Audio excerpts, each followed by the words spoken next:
जय बोलिए परम पूज्य गणाचार्य गुरु शिक्षक विराग गुरु जी महाराज जी की। परम पूज्य क्या बोलते पट्टाचार्य आचार्य श्री विशुद्ध सागर जी महाराज जी की अहिंसामय विश्व धर्म की।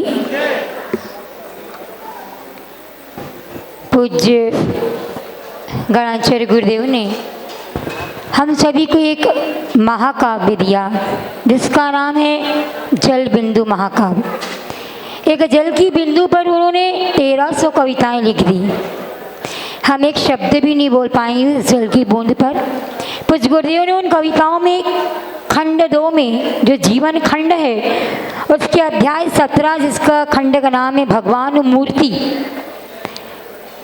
ये देव मूर्ति जगह है और पूज्य गुरुदेव ने भगवान मूर्ति खंड में लिखा 26 नंबर की काव्य में, जो भी भगवान को जानेगा पहचानेगा, सच्चे मन से श्रद्धा से ध्यान से उन्हें ध्याएगा, वह ही भगवान को ध्यान में पाएगा और एक दिन अवश्य ही भगवान बन जाएगा। ऐसा लगता है कि पूज्य गुरुदेव ने अपने मन की बात ऐसे जल की बूंद में लिख दी और इसी को चरितार्थ किया, क्योंकि पूज्य गुरुदेव की चर्चा और चर्या एक ही रहती थी। जो पूज्य गुरुदेव ने पढ़ा, हम लोगों को पढ़ाया, चाहे वो भगवती आराधना हो, मूलाचार हो, चाहे आचार्य की कोई भी उपाधि आप ले लीजिए, अध्यात्म योगी, निष्प्रयी संत, शुद्धोपी संघ, चारित्र शिरोमणि, आप कोई भी उपाधि ले लीजिए, जीवंत समय सार, आपको लगेगा कि हाँ पूज्य गुरुदेव ने अपनी चर्चा और चर्या में कहीं भी अंतर नहीं किया। आप इसे विनयांजलि कहें, श्रद्धांजलि कहें या कुछ भी कहें, पर मैं इसे समर्पणांजलि कहूँगी। इसलिए क्योंकि विनयांजलि 2 मिनट की होती है, श्रद्धांजलि थोड़ी और देर की हो जाएगी, मगर समर्पणांजलि जो होती है वो जिंदगी भर भी चलती रहे तो कभी समर्पण गुरु के प्रति कम नहीं होता है। उसी के अनुसार पूज्य गुरुदेव हम लोगों से हमेशा कहते हैं ही कहूँगी क्योंकि वो हैं, इसलिए है ही कहूँगी। पूज्य गुरुदेव हमेशा कहते हैं कि आगम और परंपरा के विरुद्ध कोई कार्य नहीं करना, आगम और परंपरा को लेकर के ही करना। मैं सोचती थी कि पूज्य गुरुदेव हमेशा बात ऐसी क्यों कहते हैं, तो आप देखिए पूज्य गुरुदेव ने आगमानुसार अपनी चर्या का पालन किया और आगमानुसार ही अपनी समाधि का भी पूरी चीज़ें की। और परंपरा भी आप देखें तो आचार्य आदि सागर जी आचार्य भगवंत जो थे उनको भी आभास था कि मेरी संलेखना समाधि का समय आ गया है, इससे उन्होंने 14 दिन की संलेखना समाधि लेकर अपने इस व्रत को पूर्ण किया। वहीं उनके पट्टाचार्य आचार्य भगवंत महावीर कीर्ति जी महाराज जो कि ज्ञान के भंडार थे, उनको भी ज्ञात था, उन्हें भी आभास था। परंपराचार्य की बात पूज्य गुरुदेव हमेशा कहते थे, तो परंपराचार्य क्यों? आदि सागर आचार्य भी जानते थे, उन्हें आभास था। आचार्य महावीर कीर्ति जी महाराज को भी आभास था, इसलिए तो उन्होंने भी अपना आचार्य पद और 5 पद का त्याग करते हुए अपने शिष्यों को सौंप करके और समाधि संलेखना पूर्ण की थी।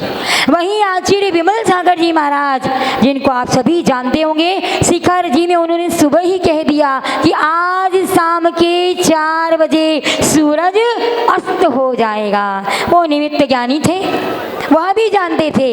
और उन्हीं परंपरा में आचार्य महावीर कीर्ति जी के पट्टाचार्य आचार्य सन्मति सागर जी महाराज जिनको भी आभास था, वो जानते थे कि मेरे भी संलेखना का समय आ गया है। सुबह के वही 5 साढ़े 5 बजे होंगे और आचार्य भगवान सन्मति सागर जी महाराज जो कि ऊद गांव में के पास में जगह में रजमान थे, उन्हें आभास हुआ कि मेरी अब समय आ गया है। उन्होंने अपने चर्चालय के पूरे भगवंत को अपने सामने रखवाया और पद्मासन लगा करके भगवान को निहारते निहारते समाधि को पूर्ण की। वही कारिका पूज्य गुरुदेव ने यहाँ लिखी है। और उसी परंपरा के अनुसार जहाँ आचार्य आदि सागर, महावीर कीर्ति जी, विमल सागर जी, सन्मति सागर जी को अपनी मृत्यु का आभास था, अपनी हर श्वास का आभास था कि वो कितनी चलने वाली और कब रुकने वाली है, उसका आभास भी परंपराचार्य अनुसार परम पूज्य गणाचार्य भगवंत को भी था। जब तो वो जान गए, पहचान गए कि अब मेरी कितनी श्वासें रह गई हैं। आप और हम नहीं पहचान पाए। हम तो यही सोचते थे कि पूज्य गुरुदेव तो स्वस्थ हो गए हैं, पर वो जानते थे, पहचानते थे।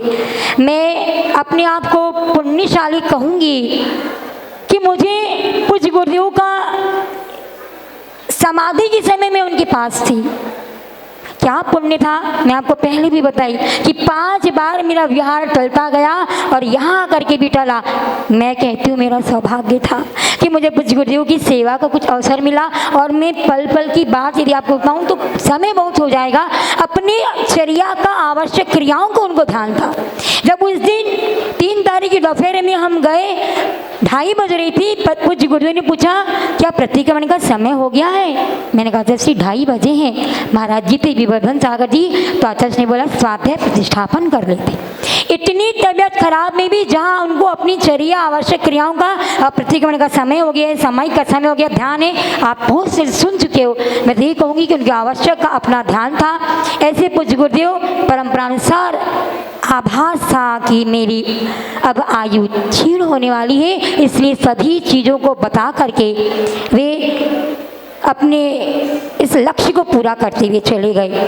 और देखा जाए तो यदि आपको पता चल जाए कि आपकी मृत्यु आने वाली है तो आप घबरा जाओगे, और आने वाली मृत्यु पहले ही आ जाएगी, बिफोर टाइम आ जाएगी।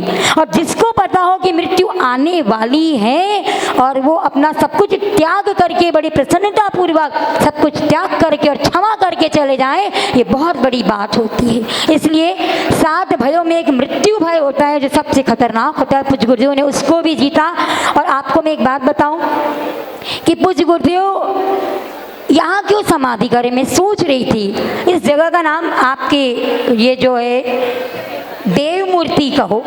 देव मूर्ति का भी अर्थ होता है जहाँ देव मूर्ति बन जाए, दूसरा अक्षय जो अक्षय पद प्राप्त कर ले, और तीसरा आपका जालना, अर्थ समझना, जिसके मन में कोई क्रोध, मान, माया, लोभ का जाल नहीं है, इसीलिए इस जालना नगरी में पूज्य गुरुदेव ने समाधि प्राप्त करी। फिर मैंने सोचा महाराष्ट्र ही क्यों चुना, क्योंकि पूज्य गुरुदेव का जन्म मध्य प्रदेश में, पूज्य गुरुदेव की क्षुल्लक दीक्षा मध्य प्रदेश में, पूज्य गुरुदेव का आचार्य पद मध्य प्रदेश में, और पूज्य गुरुदेव की मुनि दीक्षा महाराष्ट्र।